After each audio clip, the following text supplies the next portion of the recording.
오늘 고린도 16장 18절에 그들이 나와 너희 마음을 시원하게 하였으니 그러므로 너희는 이런 사람들을 알아주라 하였습니다. 주의 몸된 교회를 섬기는 자는 사역자와 성도들의 마음을 시원케 하는 자가 되어야 한다는 것을 말씀하고 있습니다. 뜨거운 날 주님께 얼음 냉수처럼 시원함을 주는 성도의 모습이 복된 신앙인의 모습이라는 것입니다.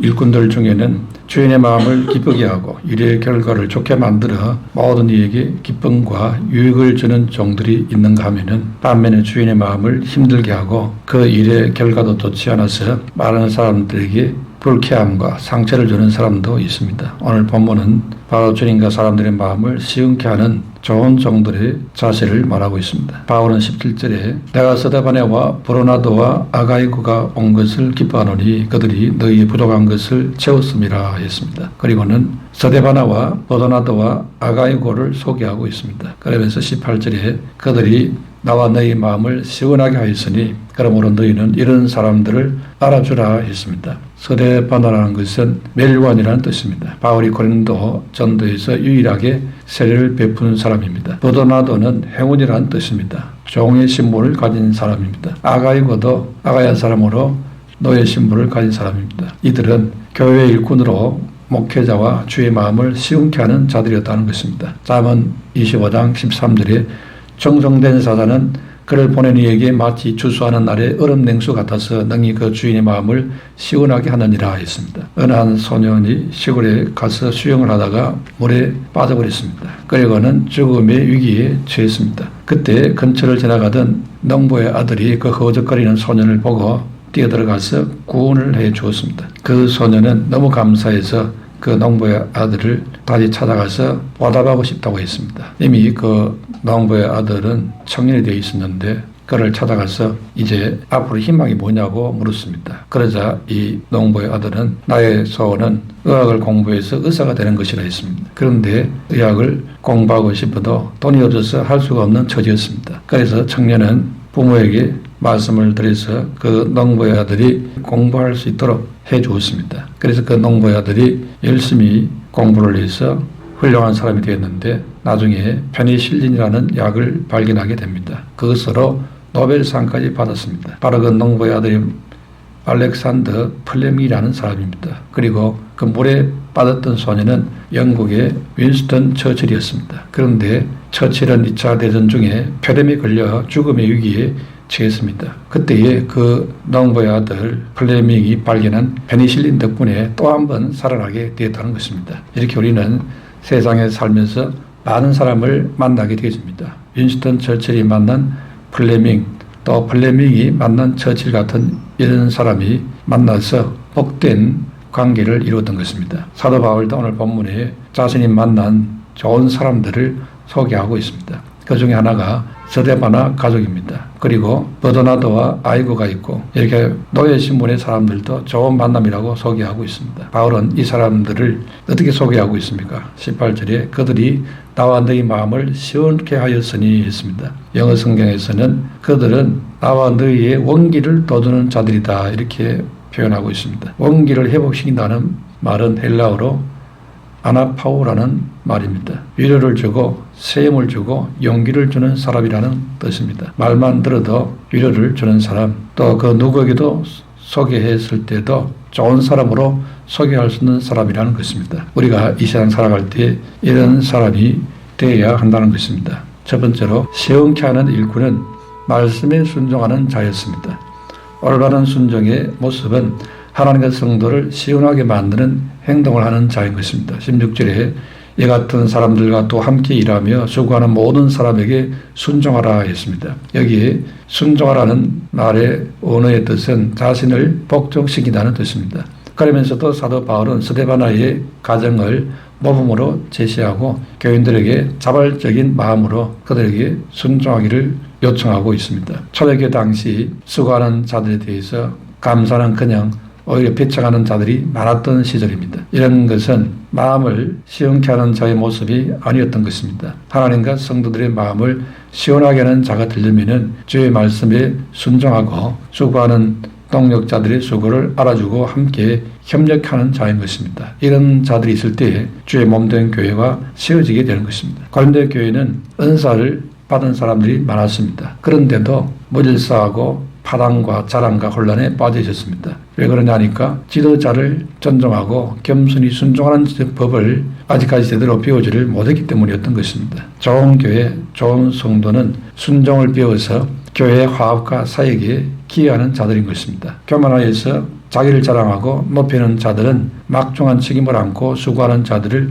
무시하고 자기 주장을 내세울 수가 있습니다. 그렇게 되면 교회를 혼란스럽게 해서 어렵게 만들 수 있습니다. 겸손히 수고하는 지도자들에게 순종하는 자가 여름철 무디 위에 얼음 냉수처럼 주님과 성도들의 마음을 시원케 할 수 있다 했습니다. 잠언 25장 12절에 슬기로운 자의 책망은 청정하는 귀에 금고리와 정금 장식이니라 있습니다. 책망이라는 것은 나의 잘못을 지적하는 것을 말합니다. 그런데 그 책망을 그대로 받아들이기가 쉽지가 않습니다. 책망하는 그 자를 미워하고 원망하기 쉬운 것입니다. 그런데 주인의 마음을 시원케 하는 일꾼은 주인의 책망을 청정하는 자인 것입니다. 우리 인생의 주인 되시는 주님께서 우리가 얼그러진 길로 가거나 그릇된 길을 갈 때에 책망을 할 수 있습니다. 그때에 그 징계의 매를 딸게 받는 것이 잘 되는 지름길이 됩니다. 그때 책망을 듣고 그 말씀을 따라서 행하게 되면은 자기 자신의 그 잘못이 고쳐지게 되지요.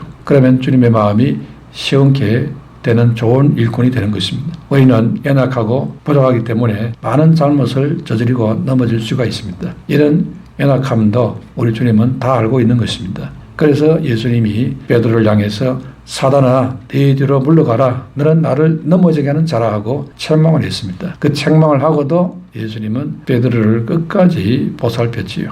훌륭한 믿음을 가진 다윗도 범죄한 후에 나단 선지자를 통해서 하나님의 책망을 듣고 눈물로 침상을 적시며 회개했습니다. 그래서 바른 신앙의 사람이 되었을 때에 하나님은 그 다윗을 사랑하시고 내 마음에 합한 종이라고 칭찬을 했습니다. 우리도 모두 주의 말씀에 순종해서 살 때에 여름날 얼음 냉수처럼 주님과 사람의 마음을 시원케 하는 자들이 되어질 수가 있는 것입니다. 또한 하나님의 말씀에 주의해서 순종하는 자에게 평강의 복을 주신다 했습니다. 이사야 48장 18절에 내가 나의 명령을 주의하였더라면 내 평강이 강과 같았겠고 내 공의가 바다 물결 같았을 것이며 했습니다. 하나님의 사람이 평강의 복을 받아서 형통하려면 누구의 명령에 주의해서 살아야 되느냐?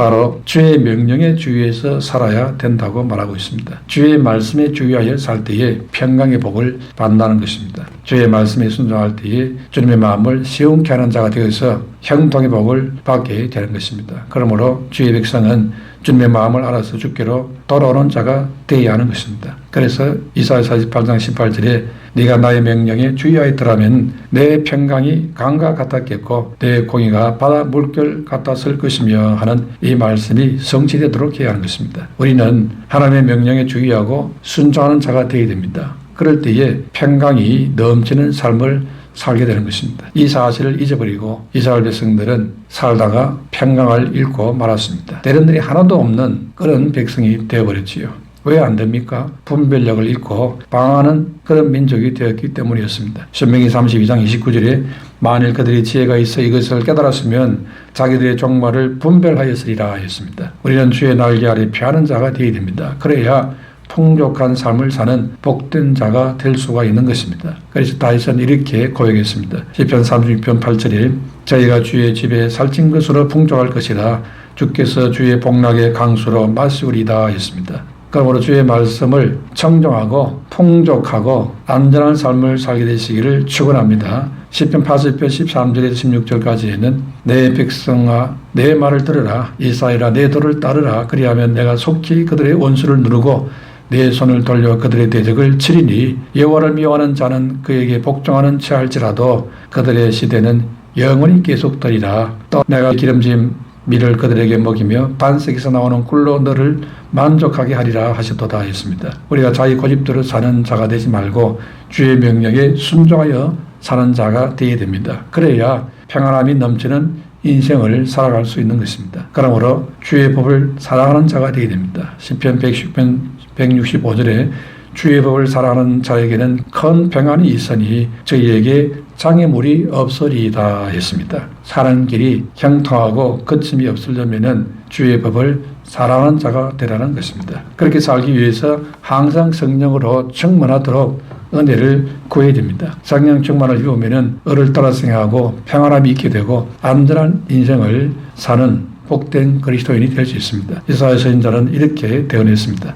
이사야 32장 15절 이후에 마침내 위로부터 영을 우리에게 부어주시리니 광야가 아름다운 밭이 되며 아름다운 밭을 숲으로 여기게 되리라. 그때 정의가 광야에 거하며 공의가 아름다운 밭에 거하리니 공의의 열매는 화평이요 공의의 결과는 영원한 평안과 안전이라. 내 백성이 화평한 집과 안전한 거처와 조용히 쉬는 곳에 있으려니와 했습니다. 우리가 주의 법을 사랑하며 주님과 동행하는 그것이 복이라는 사실을 깨달아야 그렇게 살 수가 있습니다. 주의 법에는 진정한 평화가 있다는 것입니다. 오늘날 세상에는 이 진정한 평화에 관한 복음을 모르는 자들이 많이 있습니다. 그저 육신에 잠시 평화롭게 사는 그게 평화인 줄 알고 추구하는 자가 많은데 그것은 잠깐은 평화롭게 해도 진정한 평화가 될 수가 없는 것입니다. 그렇기 때문에 진정한 평화의 법인 복음에 눈이 열려야 하는 것입니다. 이 눈이 열리지 못한 사람들 향해서 예수님께서는 탄식했습니다. 누가복음 19장 41절 42절에 가까이 오사 성을 보시고 우시며 이르시되 너도 오늘 평화에 관한 일을 알았더라면 좋을 뻔하였거니와 지금 내 눈에 숨겨졌도다 했습니다. 어떤 사람에게는 가려진 이 복음의 진리가 내게는 열려져서 깨닫는 은혜가 있게 된 것을 감사해야 됩니다. 오늘날 하나님을 믿지 않고 자신이 주인되어 살아가는 자들이 이런 복을 받지 못하고 살고 있는 겁니다. 그렇기 때문에 내게 하나님께서 은혜 주셔서 깨닫게 해주시니 얼마나 감사한 일인지 참된 평화에 관한 일을 알게 해주신 주님 감사합니다 하면서 더 주를 기쁘시게 하고 살아야 하는 것입니다. 아직도 이 참된 평화에 관한 일을 모르고 살아가는 이런 자들을 놓고 우리가 기도해서 복음을 전해야 됩니다. 그래서 평화의 축복으로 들어오게 만들어야 되는 것입니다. 두 번째로 시흥케하는 일꾼은 변함없이 충성하는 사람이라 있습니다. 부족한 것을 보충해주는 충성될 일꾼은 모든 사람을 시원하게 하는 자인 것입니다. 17절에 내가 스데바네와 버도나도와 아가이고가 온 것을 기뻐하노니 그들이 너희의 부족한 것을 채웠음이라 했습니다. 바울은 스데바나와 버도나도와 아가이고를 만난 것을 기뻐했습니다. 왜냐하니까 고린도 교인들이 그 부족한 것을 보충해 주었기 때문에 있습니다. 그들에게 부족한 것이 물질적인 궁핍이나 또는 믿음의 부족일 수도 있습니다. 아니면은 사랑과 나눔의 부족일 수도 있습니다. 그런데 이들은 사람들의 그 부족한 것을 채워주는 일꾼들이었다는 것입니다. 그래서 바울이 볼 때에 기쁜 일이고 또 칭찬할 만한 일이었다는 것입니다. 세상에는 만나기 싫은 사람들도 있습니다. 예수 믿으면서도 같이 있기 싫은 사람이 있습니다. 어떤 경우에는 그 사람 때문에 교회에 나가기조차 싫다는 사람도 있는 걸 보지요. 왜 그렇습니까? 부족한 것을 채워주는 것이 아니라 있는 것도 빼앗아가고 부족한 것을 꼬집어 상처를 내기 때문에 그렇습니다. 상대방의 약점을 덜쳐내는 것입니다. 상대방의 허물을 온 교인에게 말해야 시원한 것이지요. 이런 사람을 만나면은 기쁨이 되지 않는다는 것입니다. 시원케 하는 사람이 아니고 경계하게 만드는 사람이 되는 것입니다. 바울에게도 그런 사람이 있었습니다. 디모데후서 4장 14절에 나오는 구리장색 알렉산더와 같은 사람입니다. 그는 바울에게 해를 많이 끼쳤다 했습니다. 그러므로 아들 같은 디모데에게 그를 주의하라 하고 부탁을 했습니다. 만나면은 기쁨을 주는 사람은 부족한 점을 보충해 주는 사람입니다. 그러나 만나면은 경계가 되는 사람은 피해를 주고 상처를 주는 사람이라는 것입니다. 그러므로 인간관계를 착취형 인간관계를 갖는 사람이 되어서는 안 되는 것입니다. 기생하는 인간이 되어서는 안 될 것입니다. 이 같은 사람들이 등장하면은 사람들이 긴장하고 슬슬 피하려고 하게 됩니다. 민폐를 끼치는 유형의 사람인 것입니다. 그런데 이보다 조금 나은 상업형 인간관계도 있습니다. 또는 공생하는 인간관계를 가지는 사람도 있습니다. 이들은 하나 주고 하나 받는 인간관계입니다. 아주 계산적인 것입니다. 이들은 어울리지만은 깊은 속내를 나눌 수는 없습니다. 그러니 외로운 것입니다. 그런데 성도들의 인간관계는 섬기는 관계입니다. 예수님께서도 죄인들을 위해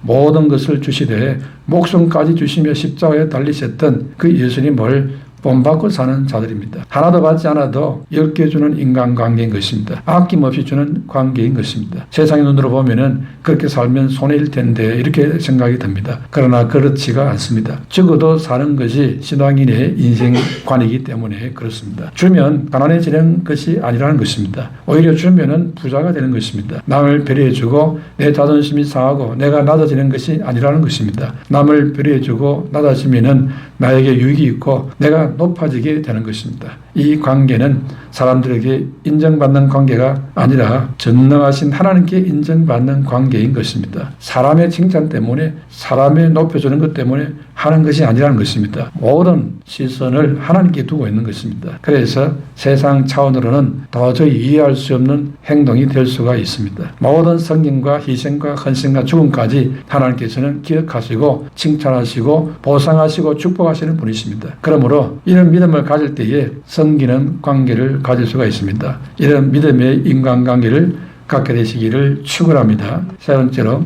시원케 하는 일꾼은 사랑으로 섬기며 사는 자인 것입니다. 사랑하면 섬기는 자가 됩니다. 15절에 형제들아 스데반의 집에 곧 아가의 첫 열매요 성도 섬기기로 작정한 줄을 너희가 아는지라 내가 너희를 권하노니 했습니다. 여기서 섬기기로 이 말은 언어의 카이에이스 디아코나리라는 말입니다. 그러니까 스데반은 병든 자나 가난한 자들을 돕는 일이나 또 집회 장소로 자신의 집을 내어놓는 이런 일들을 했습니다. 신실한 믿음을 가진 사람이었습니다. 이런 스데바나의 봉사는 지극히 헌신적이고 자발적인 것이었습니다. 그래서 교회에 모범이 되기에 부족함이 없었습니다. 이런 섬김을 했다는 것이죠. 사도 바울이 스데바나를 높이는 이유는 단지 교회 개척을 함께 했다는 것이 아니었던 것입니다. 이들은 성도들을 섬기기로 작정했다고 소개하고 있습니다. 스데바나 가족 식구들은 나는 꼭 성공해야지 이렇게 작정한 것이 아니고 나는 어떤 일이 있어도 성도들을 무조건 섬겨야지 이런 작정을 했다는 것입니다. 여기서 섬기기로 작정했다는 것은 원래 의미가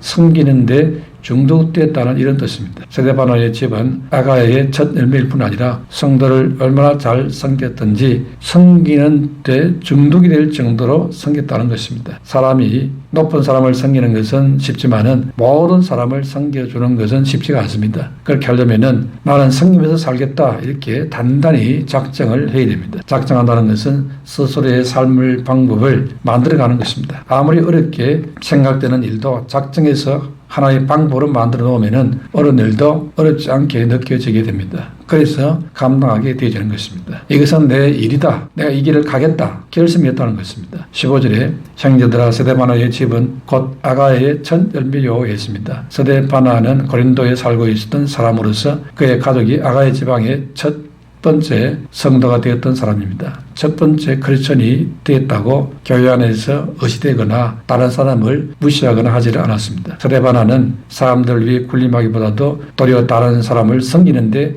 헌신을 했다 했습니다. 일평생 성도들을 섬기는 일을 해야 하겠다고 작정한 자들이라 했습니다. 스데바나와 그 식구는 바로 섬기는 사역에 대한 분명한 비전, 분명한 목적이 있는 가정이었습니다. 주의 복음과 교회를 위한 섬김이 얼마나 소중한 일이냐 하는 것을 잘 알고 결단을 했던 것입니다. 교회와 복음과 성도를 섬기는 일이라면은 어떤 어렵고 힘든 일이라도 감당하겠다 이런 마음을 갖고 있었습니다. 그래서 하나님께 인정받겠다는 믿음이 분명한 자들이었습니다. 이렇게 섬김의 가치관이 분명할 때에 세상 많은 성도들을 시원케 만드는 자가 되는 것입니다. 이 가정은 섬김의 도로 실천을 하면서 살기로 작정을 했다는 것입니다. 영적 사이에 우선을 두었다는 것입니다. 예수 믿지 않는 자들이 예수를 믿게 하는 일, 병든 자나 가난한 자들을 돕는 일, 그리고 자기 집을 집회 장소로 내놓는 일, 또 예루살렘 성도들을 돕는 그 연보라는 일에 적극적으로 섬기기로 작정하는 이런 일들을